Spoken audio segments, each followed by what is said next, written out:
qu'est-ce que tu en penses du public actuellement, vu que tu as pu voir une évolution? Est-ce que tu as vu une évolution ou...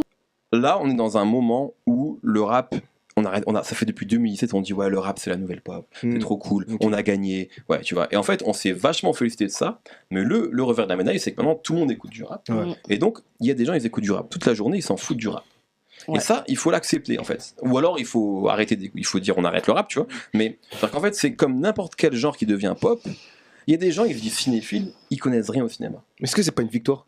Parce que du coup, moi je pense que c'est une victoire pour le genre et pour les artistes, parce que ça bénéficie à eux. Par contre, ce qui est dommage, c'est que il y a des noms qui vont se perdre, tu vois. Il y a plein de gens qui sont fans de rap et qui ne s'intéressent pas à la culture. Mais c'est valable, c'est pareil dans tout. Bah dans alors le foot, ils sont pas fans, ils suivent une hype, ils suivent une tendance. Et je pense qu'aujourd'hui il y a des gens comme ça qui manquent de curiosité, et ils ont droit. Est-ce que ça te dérange? Tout le monde n'a pas vocation à devenir historien du rap. Est-ce que non, ça mais te dérange? c'est ça, moi c'est le pas droit d'écouter du rap parce que t'aimes ça. c'est pas ça mon problème, tu vois, c'est que si tu écoutes ça parce que c'est la hype, parce que c'est truc, c'est cool, tu vois, que tu apprécies le rap, que t'es un aficionados du rap, il y a pas de souci, tu vois. Mais à un moment donné, te permettre de poser des critiques, de te dire que ton avis est qualifié, tu vois, et que tu peux le distribuer. Donc, je veux dire, il y a des gens aussi qui sont en mode, ils écoutent du rap, ils connaissent pas Fab, ils connaissent pas Nubi, ils connaissent pas Express G, mais ils ont le droit de trouver. C'est pas bien, ça nous énerve parce que nous, on a tout poncé, mais ils ont le droit. Non, mais c'est pas qu'ils ont pas le droit. Moi,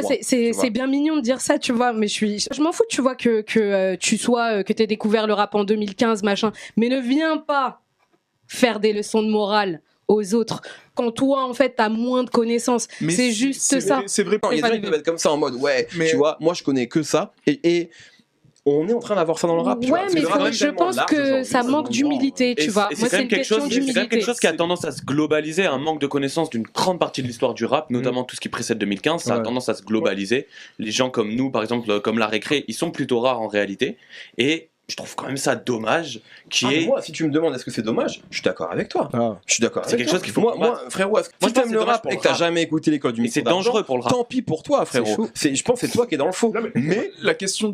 Mais je pense qu'il y a tellement de gens dans le faux qu'au final, c'est peut-être le rap qui est en train de devenir dans le faux. La question du danger. Vous me rejoignez là. Moi, je pense pas. Pour moi, le danger, c'est à quel moment le rap s'est tellement dilué et ses codes n'existent tellement plus ou ne sont plus connus que ça reste du rap. Parce que je suis d'accord avec le fait qu'ils aient le droit, mais je suis pas d'accord.